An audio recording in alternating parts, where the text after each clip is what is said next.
Good morning বন্ধুরা, তোমরা সবাই কেমন আছো? আমার চ্যানেল ঘরেও বাইরে রত্নায় আমি কি চলে এসেছি সকাল সকাল বেটুরামকে স্কুলের গাড়িতে তুলে দিয়ে মাছ এসেছে, ভোলা ভেটকি মাছ। তো চলো ভোলা ভেটকি মাছটা নিয়ে নিলাম, নিয়ে সকাল সকাল কাজ সেরে নিলাম, টুকটাক কাজগুলো বাসি কাজটা বাগিয়ে নিয়ে রান্না চাপিয়ে দিয়েছি। তোমাদের দাদা খেয়ে যাবে, তাড়াহুড়ো করছি, আজকে রান্না করব। তো রান্না সেরকম সবজি কিছুই ছিল না, সকালবেলা একটু ভোলা ভেটকি মাছ নিয়ে নিয়েছি আর একটু আলু মুসুর কলাই সেদ্ধ করতে দিয়েছি, মুসুর ডাল, পেঁয়াজ টমেটো কাঁচা লঙ্কা গোটা জিরে শুকনো লঙ্কা দিয়ে বেশ সুন্দর করে একটা ডাল তরকারি করব, ভাতের সাথে খেতে খুব ভালো লাগবে। আর এই ভোলা ভেটকি মাছের তেল ঝাল করব। তো চলো আজকে তোমাদের সাথে শেয়ার করি এই যে ভোলা ভেটকি মাছের তেল ঝাল কীভাবে বানাবো। তোমরা সবাই জানো এই ভোলা ভেটকি মাছটা কিন্তু খুব টেস্টি, খুব ভালোও লাগে খেতে। আর যেহেতু আমরা ভেটকি মাছও খেতে পছন্দ করি, ভোলা মাছও খেতে পছন্দ করি, মাছটা কিন্তু যদি ভালো হয় আমরা কিন্তু সবাই জানি খুব ভালো লাগে খেতে, তেল ঝাল বলো। এই শীতের দিনে টমেটো ধনেপাতা দিয়ে তো আরও বেশি ভালো লাগে।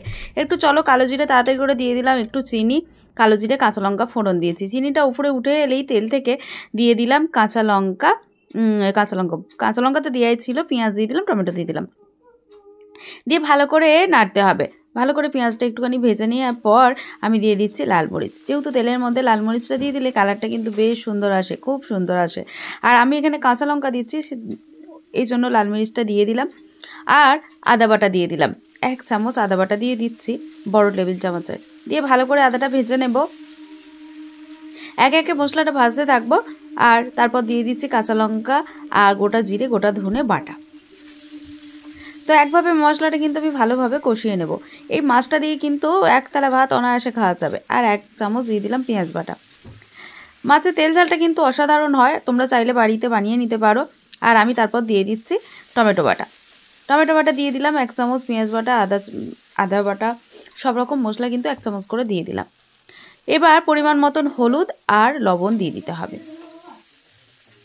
দিয়ে ভালো করে নাড়াচাড়া করতে হবে। ভালো করে মশলাটা কিন্তু কষিয়ে নিতে হবে, যেহেতু নিচের তেলটা যেন উপরে উঠে আসে। অল্প জল দিয়ে কিন্তু ফুটিয়ে নিতে হবে। মশলাটা হয়ে গেলে বোঝা যাবে নিচের তেলটা উপরে কিন্তু উঠে আসবে, কালারটাও কিন্তু খুব সুন্দর হয়ে যাবে দেখতে। তো চলো দেখো মশলাটা কিন্তু আমার অনেকটা হয়েই গেছে। মশলাটা হয়ে যাওয়ার পর আমি কিন্তু আলাদা করে বেটে রেখেছি গোটা সর্ষে। যেহেতু সর্ষেটা আমি বেশি ভাজবো না, আমি কিন্তু একটু শুধু কষিয়ে নেব, দিয়ে জল ঢেলে দেব। এই শেষে সরষে বাটাটা দিয়ে দেবো, যেহেতু এই তেল ছালে কিন্তু সরষে বাটাটা দিলে না বেশ ভালো লাগে খেতে, মাছটা কিন্তু একদম অসাধারণ হয়। তো চলো মাছটা কিন্তু দেখো মশলাটা আমার হয়ে গেছে, একদমই ভাজা হয়ে গেছে। আমি কিন্তু একদম হালকা ধিমে আছে কিন্তু নেড়ে নিলাম ভালো করে। এরপর কিন্তু আমি জল দিয়ে দিচ্ছি। তো জল দিয়ে দিলাম একটু, যাতে মাছগুলো কিন্তু সিদ্ধ হয়, যেন ভিজে যায়। তো সেই মাপিক আমি কিন্তু পরিমাণ মতন জল দিয়ে দিলাম। এদিকে ভেজে রাখা মাছগুলো এক এক করে দিয়ে দিলাম। মাছটা কিন্তু উল্টে পাল্টে যেন তেল ঝালের সাথে মিশে যায় সেরকম দিয়ে দিলাম। দেখো আস্তে আস্তে সিদ্ধ হচ্ছে মাছটা। এখনই দেখতে কতটা সুন্দর লাগছে, দেখো কালারটা খুব সুন্দর এসেছে, আর খেতেও কিন্তু দুর্দান্ত হয়।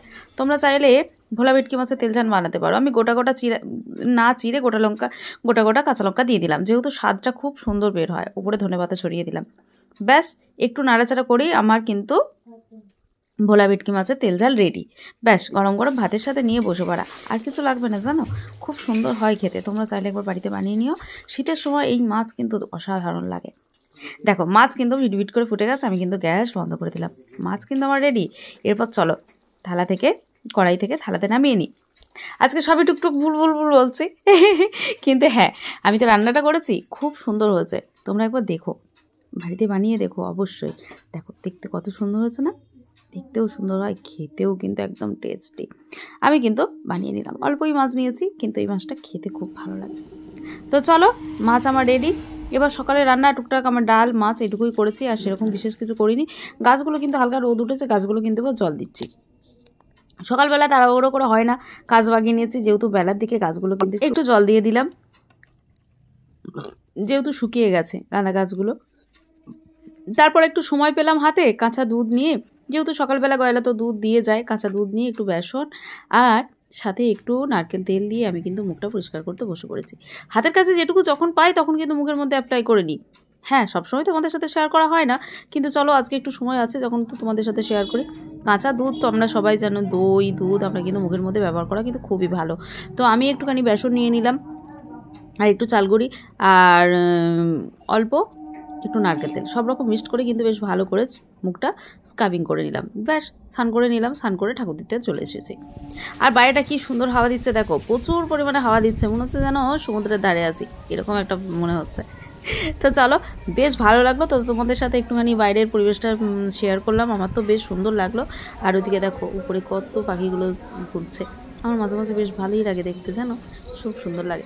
তো চলো এবার আমার বেটুরাম আসবে, খাবার সাজানোর পালা। ভেন্ডি ভাজাটা পরে করেছি, যেহেতু আমার বেটুরাম খুব পছন্দ করে আলু ডাল ভেন্ডি ভাজা, খুব খেতে ভালোবাসে, তার সাথে করেছি ভোলা ভেটকি মাছ। যাই হোক, এই মাছের তেল ঝালটা করেছি আমার বেটুরাম কিন্তু খাবে। এদিকে পেঁয়াজ লেবু লঙ্কা সবই নিয়েছি, এদিকে ডাল তরকারিটাও কিন্তু খুব সুন্দর হয়েছে। আর এদিকে ছেলের জন্য মাছ, ওকে আমি খাইয়ে দেবো। তো চলো আজকে এইটুকুই রান্না করেছি, তোমাদের কীরকম লাগলো অবশ্যই কমেন্টে জানিও, ভালো লাগলে লাইক কমেন্ট শেয়ার করো। আর তোমরা পারলে ভোলা ভেটকি মাছটা একটু বাড়িতে রান্না করে দেখো, দিয়ে আমায় অবশ্যই কমেন্টে জানিও, বুঝেছ? তো চলো আমার বেটুরামকে এবার খাওয়ানোর পালা। এরপর দেখো আমার বেটুরাম এসেছে স্কুল থেকে, জানো গায়ে জ্বর নিয়ে, ঘরে যখন ঢুকছে একদম শরীর টলছে।